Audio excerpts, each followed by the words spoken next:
Hello छात्रों, नमस्कार। आज हम कक्षा 12 की जो राजनीति विज्ञान की बुक है उसमें लेसन है वैश्वीकरण। आज हम वैश्वीकरण के बारे में चर्चा करेंगे और ये एक छोटा लेसन है, इसलिए हम इसे एक वीडियो में समाप्त करने का प्रयास करेंगे।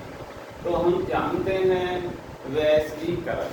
अब वैश्वीकरण क्या है? देखिए, विभिन्न देशों के बीच क्या है, पूंजी, श्रम, वस्तुओं, सेवाओं और विचारों आदि का स्वतंत्र रूप से प्रवाह वैश्वीकरण कहलाता है। अर्थात पूंजी, श्रम, वस्तुएं, सेवाओं और विचारों आदि का बिना रोक टोक के एक देश से दूसरे देश में आना जाना वैश्वीकरण कहलाता है। वैश्वीकरण एक बहुआयामी प्रक्रिया है जिसमें हम अपने निर्णयों को, अपने फैसलों को दुनिया के एक क्षेत्र से दूसरे क्षेत्र में कार्यान्वित करते हैं, जो दुनिया के दूरवर्ती क्षेत्रों के व्यक्तियों के व्यवहार के निर्धारण में महत्वपूर्ण भूमिका निभाते हैं। अर्थात जैसे हमारे व्यवहार है वो दूसरों के पास पहुंचते हैं और दूसरे भी उस प्रकार का निर्वाह है ना करने का प्रयास करते हैं। यदि हम बात करें वैश्वीकरण का अर्थ, यदि हम बात करें वैश्वीकरण का अर्थ क्या है, तो वैश्वीकरण का अर्थ है मित्रों प्रवाह। अब प्रवाह कैसे? प्रवाह कई तरह से हो सकता है। कैसे कैसे हो सकता? विचारों का एक हिस्से से, संसार के एक हिस्से से दूसरे हिस्से में पहुंचना, वस्तुओं का भी एक देश से विभिन्न देशों में पहुंचना, एक देश से दूसरे देश में पहुंचना, पूंजी का एक क्षेत्र से दूसरे क्षेत्र में पहुंचना, या कहें कि बेहतर आजीविका, आजीविका कहते हैं रोजी रोटी कमाने की तलाश में, है ना, लोगों का एक देश से दूसरे देश में आना जाना, एक देश से दूसरे देश में आवाजाही, है ना, ये भी वैश्वीकरण कहलाता है। कुछ लोग अपने नौकरी के सिलसिले में या रोजी रोटी कमाने के लिए, कुछ लोग मजदूरी करने के लिए, कुछ नौकरी करने के लिए विभिन्न देशों में आते जाते रहते हैं। तो वैश्वीकरण एक बहुआयामी अवधारणा है। इसके क्या है? राजनीतिक, आर्थिक व सामाजिक परिणाम होते हैं। इसी कड़ी में हम बात करेंगे, है ना, वैश्वीकरण के कारण। तो वैश्वीकरण के कारण क्या है? वैश्वीकरण के कारण है प्रौद्योगिकी, टेक्नोलॉजी, तकनीकी, है ना, इसके द्वारा ही तो हमें पता चलता है दूसरे देशों में घटने वाली घटनाओं का। टेलीफोन, टेलीविजन, टेलीग्राफ, छापाखाना, मुद्रण, है ना, प्रेस, जैसे हम किताबों में पढ़ते हैं, है ना, टेक्नोलॉजी के द्वारा देखते हैं, टेलीफोन पर देखते हैं, है ना, और टेलीविजन पर देखते हैं, टेलीग्राफ पर, इन सब चीजों से हमें जानकारी प्राप्त होती है कि कहाँ पर लाभ हो सकता है। इसलिए लाभ के लिए हम एक देश से दूसरे देश में आना जाना करते हैं। और बात करते हैं इसके राजनीतिक कारण, है ना। वैश्वीकरण के राजनीतिक कारण क्या हो सकते हैं? तो राजनीतिक कारण में बात करेंगे सरकार की नीति, सरकार के कार्यों की भूमिका में बदलाव आया है। अब जो ना सरकार की जो कार्यशैली है उसमें बदलाव आया है। उद्योगों में अब सरकार कैसा है? कम हस्तक्षेप करती है ना। जो उद्योग हैं उनमें अब सरकार कम से कम हस्तक्षेप करती है। इससे कहें या जो कहें कि राज्यों की क्षमता में कमी आई है। अब सरकार कल्याणकारी जो राज्य की नीति हुआ करती थी सरकारों की, उससे थोड़ा हटकर अब न्यूनतम हस्तक्षेप की नीति अपना रही है, कम से कम हस्तक्षेप करने की नीति अपनाती जा रही है। और इससे क्या हुआ है? और फायदा भी हुआ है सरकारों का। अब सरकारों के पास उच्च तकनीकी, हाई क्वालिटी टेक्नोलॉजी आ रही है। जिससे सरकारें अब नागरिकों पर नियंत्रण आसानी से बना लेती हैं, है ना। और क्या है, राज्य अब कुछ कामों तक ही सीमित रह गए हैं, जैसे कानून व्यवस्था बनाना, नागरिकों की सुरक्षा की बात करना, है ना। और यहाँ पर बात करेंगे हम अब वैश्वीकरण के आर्थिक प्रभाव। राजनीतिक प्रभाव हमने जान लिए, अब जानते हैं वैश्वीकरण के आर्थिक प्रभाव। आर्थिक प्रभाव क्या क्या हो सकते हैं उन्हें जानना है।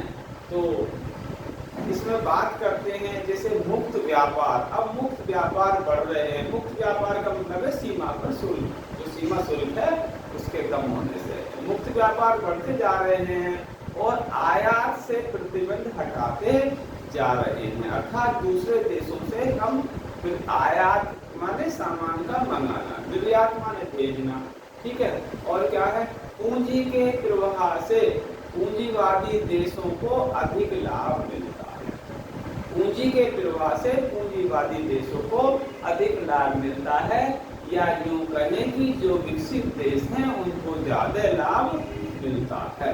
परंतु यदि श्रम का निर्बाध प्रवाह हो, है ना, परंतु श्रम का निर्वाह जो है निर्बाध प्रवाह या बिना रोक टोक के प्रवाह ना होने के कारण विकासशील देशों को कम ही लाभ मिलता है।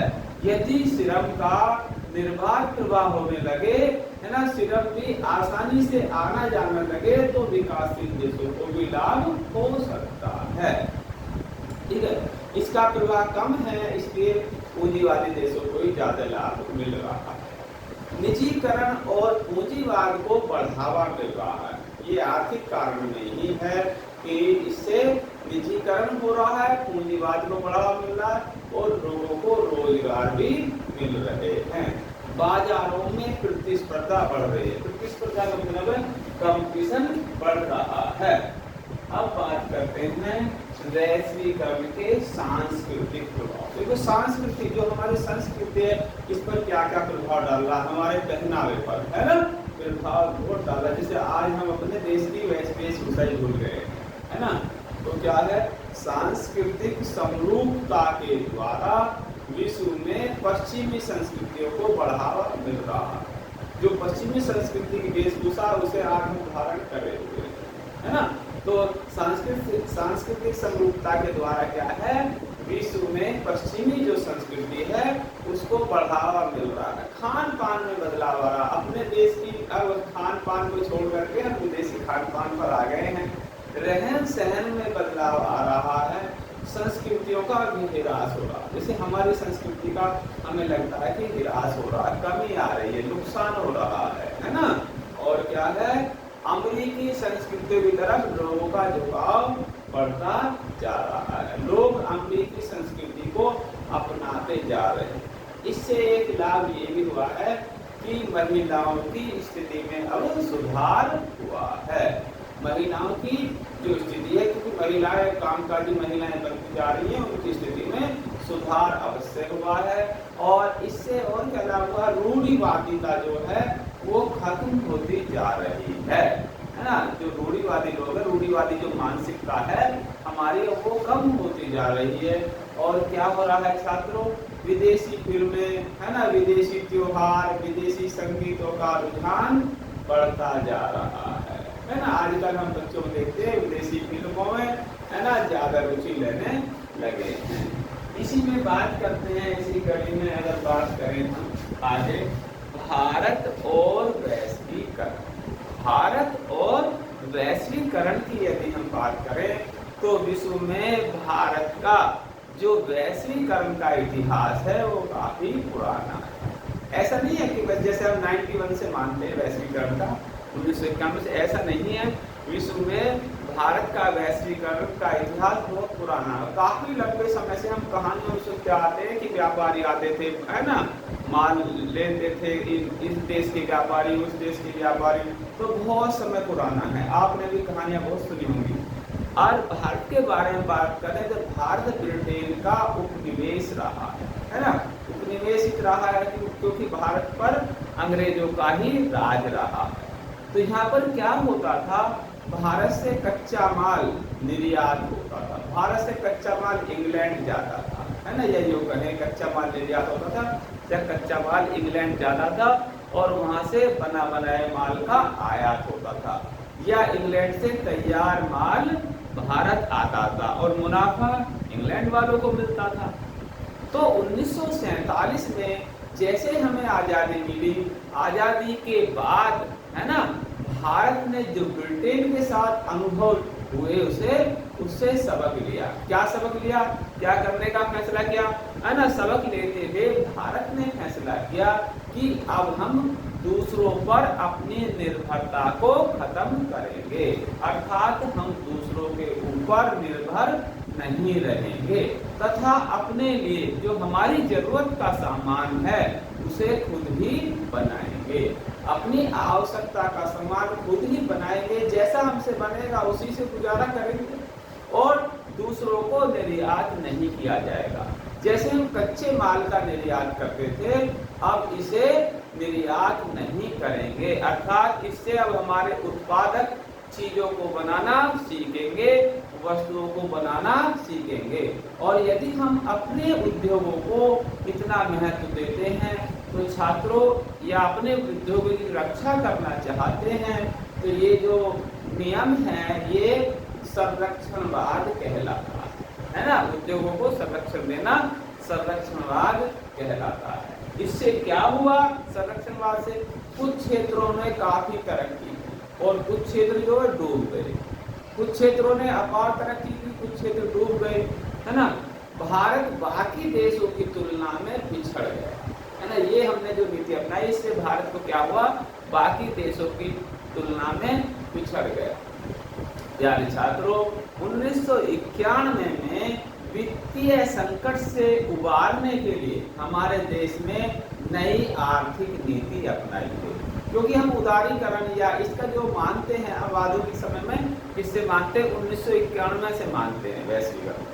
तो 1991 में वित्तीय संकट, हमारे देश में वित्तीय संकट खड़ा हो गया था, है ना, उसको उबारने के लिए हमने नई आर्थिक नीति अपनाई या अपनी आर्थिक नीति में बदलाव किया, ये कह सकते हैं। और क्या किया, व्यापार की बाधाएं समाप्त की गई, है ना, जिससे भारत को लाभ हुआ है ना। इस प्रकार से हम यह भी कह सकते हैं कि वैश्वीकरण से भारत जैसे विकासशील देशों को भी लाभ हुआ है ना। ऐसा ही नहीं है कि विकसित देशों को भी लाभ हुआ है, इसमें भारत जैसे विकासशील देशों को भी इससे लाभ हुआ है।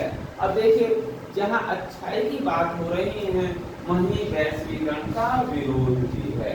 वैश्वीकरण का जो विरोध है इसके संदर्भ में हम बात करें तो देखते हैं पूरी दुनिया में ही वैश्वीकरण की आलोचना हुई है ना, पूरी दुनिया में ही वैश्वीकरण का विरोध भी चल रहा है, वैश्वीकरण की आलोचना हुई है। वामपंथी तथा दक्षिणपंथी दोनों तरह के लोग ही इसका विरोध करते हैं, अर्थात दोनों तरह के लोगों ने ही इसका विरोध किया है, वैश्वीकरण का विरोध किया है। वामपंथी क्या कहते हैं, वामपंथी लोग कहते हैं कि जो मौजूदा वैश्वीकरण की जो व्यवस्था है ना, ये पूंजीवाद की एक खास व्यवस्था है। मौजूदा वैश्वीकरण की जो व्यवस्था है ये पूंजीवाद की खास व्यवस्था है, अर्थात वामपंथियों के अनुसार वैश्वीकरण पूंजीवाद को बढ़ावा देता है। और क्या कहना है इन लोगों का, यही जो व्यवस्था है धनी को और धनी तथा गरीब को और गरीब बना रही है ना। वामपंथी लोग कहते हैं ये जो व्यवस्था है धनी को धनी बना रही है, गरीब को गरीब बना रही है। और क्या कहते हैं, राज्य कमजोर होते जा रहे हैं, है ना, राज्यों की स्थिति पहले जैसी नहीं रही है, राज्य अब कमजोर होते जा रहे हैं और अब राज्य गरीब लोगों की हितों की रक्षा नहीं कर पा रहे हैं, अर्थात राज्यों के हाथ से शक्ति छूटती जा रही है ना। और क्या है, क्या कहते हैं, वैश्वीकरण के दक्षिणपंथी लोगों का मानना है, दक्षिणपंथी लोगों ने भी इसकी आलोचना की है, दक्षिणपंथी आलोचकों का मानना है या उनका कहना है कि इससे राजनीतिक, सांस्कृतिक तथा आर्थिक प्रभाव पर बुरे असर पड़ रहे हैं। है ना। दक्षिणपंथी लोग मानते हैं इससे राजनीतिक, आर्थिक, सांस्कृतिक, है ना, बुरे असर पड़ रहे हैं। और क्या है, लोग अपनी सदियों पुरानी संस्कृति को भूलते जा रहे हैं। जैसे हमारे देश की जो वेशभूषा थी, हमारे यहाँ लोग कुर्ता पजामा या अन्य इस प्रकार से कुर्ता धोती पहनते थे। अब आप देख रहे हैं सभी लोग, है ना, अपनी वेशभूषा बदले हुए। यहाँ तक मैं भी इसी में ही हूँ, मैं भी इससे अलग नहीं। और क्या है, वैश्वीकरण का विरोध की बात करें तो ये सिर्फ भारत में ही नहीं हुआ, वैश्वीकरण का विरोध पूरे विश्व में हो रहा है। वैश्वीकरण का विरोध पूरे संसार में हो रहा है। विश्व में एक जैसी सोच वाले अब मिलते जा रहे हैं। विश्व में एक जैसी सोच वाले लोग अब इकट्ठे होते जा रहे हैं। वैश्वीकरण के विरोध के लिए एक मंच बना है छात्रों, जिसको कहते हैं WSF या world social forum. World social forum जो बनाया गया है वो वैश्वीकरण के विरोध के लिए ही बना है। इस मंच के तहत क्या होता है, मानवाधिकार कार्यकर्ता, पर्यावरणवादी, मजदूर, है ना, युवा, महिलाएं और अन्य कार्यकर्ता एकजुट हो रहे हैं, है ना। वैश्वीकरण के विरोध के लिए जो WSF मंच बना है, इसमें बहुत सारे युवा, महिला, पर्यावरणवादी, मजदूर, अन्य कार्यकर्ता इकट्ठे हो रहे हैं। बात करें WSF की पहली बैठक 2001 में ब्राजील में हुई और WSF की जो चौथी बैठक है वो 2004 में भारत के मुंबई में हुई। तो ये थी हमारी WSF की बात। अब करते हैं बात विश्वव्यापी पारस्परिक जुड़ाव। विश्वव्यापी पारस्परिक जुड़ाव कैसे हुआ इसके द्वारा और इसके घटक पर चर्चा करते हैं। प्यारे छात्रों, वैश्वीकरण ने विश्वव्यापी पारस्परिक जुड़ाव को बढ़ावा दिया है, या यूं कहें वैश्वीकरण के कारण विश्वव्यापी पारस्परिक जुड़ाव को बढ़ावा मिला है। वैश्वीकरण का अर्थ की बात करते हैं, मैंने पहले बताया वैश्वीकरण का अर्थ बनता है प्रवाह, है ना, आना जाना। प्रवाह कई तरह से हो सकता है? विश्व के एक हिस्से से दूसरे हिस्से में विचारों का पहुंचना, पूंजी का पहुंचना, एक स्थान से जाने पर जाना, वस्तुओं का पहुंचना, अर्थात वस्तुओं का बिना रोक टोक के जाना, या उनका व्यापार करना, या लोग आजीविका की तलाश में जो रोजी रोटी कमाने के लिए एक देश से दूसरे देश में जाते हैं, या जो कहें आजीविका की तलाश में लोगों का एक देश से दूसरे देश में आना जाना। तो ये विश्वव्यापी पारस्परिक जुड़ाव तो है, हम विश्व में जुड़ते जा रहे हैं, एक देश से दूसरे देश के साथ हमारे संबंध बनते जा रहे हैं। तो ऐसे प्रवाहों की निरंतरता से ये सब पारस्परिक जुड़ाव पैदा हुआ है। और इसका अर्थ यह है कि विश्व के एक हिस्से में घटने वाली घटना का प्रभाव विश्व के दूसरे हिस्सों में पड़ता है। विश्व के किसी एक हिस्से में कोई घटना घट जाए तो वो दूसरे हिस्सों में भी उसका असर पड़ता है। जैसे बात करें कोविड-19, क्योंकि आज देश इससे एक देश दूसरे देश से जुड़ गए। कैसे जुड़ गए? कोविड-19 में क्या हुआ, चीन से शुरू हुआ और धीरे धीरे पूरे विश्व में फैल गया, क्योंकि लोगों का एक देश से दूसरे देश में आना जाना था, है ना। और वैश्वीकरण के कारण आज पूरी दुनिया ही एक विश्वग्राम बन गई है। ऐसा लगने लगा है कि पूरी पृथ्वी एक गांव है, हम एक गांव की तरह रहते हैं, अलग अलग लोगों के मकान हैं, बस्तियां, पूरा गांव सा लगता है ना, एक सा ही लगता है। हमें अब विदेशों में ज्यादा अंतर नजर नहीं आता। इसमें क्या है, इसमें सामाजिक, आर्थिक, राजनीतिक संपर्क, है ना, और घनिष्ठता हमारे एक दूसरे के साथ सहयोग करते हैं, है ना। तो घनिष्ठता सहयोग पर आधारित है, हम एक दूसरे का सहयोग भी करते हैं। अगर एक देश को, कुछ देशों को कहीं जरूरत होती है, जैसे हमने कोविड-19 के दौरान कई देशों में दवाइयाँ पहुँचाई, कुछ देशों से हमने इंजेक्शन वगैरह लिए भी हैं। तो इस प्रकार से एक दूसरे देश से लेन देन चलता है। बात करें यदि इसके घटक की कि वैश्वीकरण के घटक क्या हैं, क्वेश्चन कभी कभी इस तरह से आ जाता है कि वैश्वीकरण के घटक क्या है। ऐसे क्वेश्चन में बिल्कुल घबराने की जरूरत नहीं है छात्रों। वैश्वीकरण के घटक में क्या कहेंगे? पूंजी, श्रम, लोग, विचार, वस्तुएं, संस्कृति आदि। तो ये इसके घटक हैं जिसके द्वारा ये वैश्वीकरण हो रहा है। यदि बात करें पारस्परिक जुड़ाव के घटक, पारस्परिक जुड़ाव जिसके कारण हम एक दूसरे से जुड़े हैं, एक दूसरे के नजदीक आए हैं, है ना। हम एक देश से दूसरे देश के नजदीक आए, घनिष्ठता बनाई, तो वो क्या है? वो है प्रौद्योगिकी। प्रौद्योगिकी जो है या हमारी टेक्नोलॉजी है, उसके द्वारा हमारा जुड़ाव एक देश से दूसरे देशों के साथ हो गया है। और जुड़ाव की भावना में उदारीकरण भी है ना। टेक्नोलॉजी से पता लगता है कि मैं अमेरिका में यहाँ से ज़्यादा है ना पैसे कमा सकता हूँ, तो मेरी लालसा वहाँ जाने की होती है ना। तो ये सब और मैं जा कैसे सकता हूँ, वो भी टेक्नोलॉजी के द्वारा ही है। भाई कुछ जाने के लिए मुझे यातायात के साधन किसने उपलब्ध कराए? टेक्नोलॉजी ने कराए। तो ऐसे तो मैं जा नहीं सकता था। तो ये जब सारा वैश्वीकरण किसके कारण हो रहा? टेक्नोलॉजी के कारण ही हो रहा है। अब बात करें वैश्वीकरण है ना में प्रौद्योगिकी का योगदान, अभी इसी की बात चल रही थी। इसके कारण ही तो सारा वैश्वीकरण हो रहा है ना। वैश्वीकरण में प्रौद्योगिकी, टेक्नोलॉजी या तकनीकी का क्या योगदान है? अगर इसकी बात करें तो वैश्वीकरण के लिए वैसे कहें तो कोई भी एक घटक अकेला जिम्मेदार नहीं है। फिर भी जो प्रौद्योगिकी है अपने आप में एक अपरिहार्य कारण है, महत्वपूर्ण कारण सिद्ध हुई है ना। प्रौद्योगिकी कारण क्या है? हमने टेलीफोन, टेलीग्राफ, मोबाइल, माइक्रोचिप आदि के आविष्कार जो हुए, इन्होंने संचार के क्षेत्र में क्रांति ला दी है ना। और इससे पूरा विश्व ही प्रभावित हुआ है ना। पूरे विश्व पर इसका प्रभाव पड़ा। प्रिंटिंग प्रेस है, मुद्रण जो छापा खाना है, जहाँ से खबरें छपती हैं और वे उनको दूसरे देशों के लोग पढ़ते हैं। तो मुद्रण और छापा खाने के आविष्कार ने राष्ट्रवाद की आधारशिला रखी है ना, बेस तैयार कर दिया है ना। राष्ट्रवाद की आधारशिला रखी तथा राष्ट्रीयता को मजबूत भी किया है ना। अब क्या है? प्रौद्योगिकी ने व्यक्तिगत तथा सामूहिक दोनों ही जीवन को प्रभावित किया है।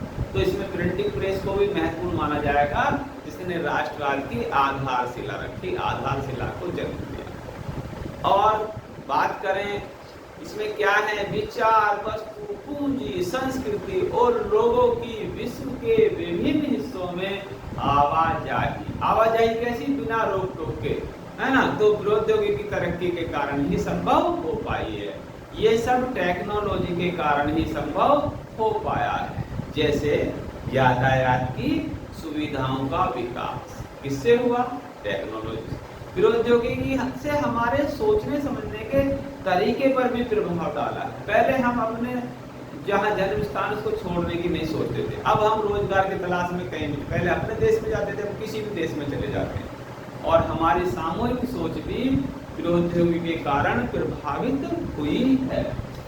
नेक्स्ट पॉइंट है, इसमें बात करते हैं वैश्वीकरण के संदर्भ में विकासशील देशों में राज्य की भूमिका।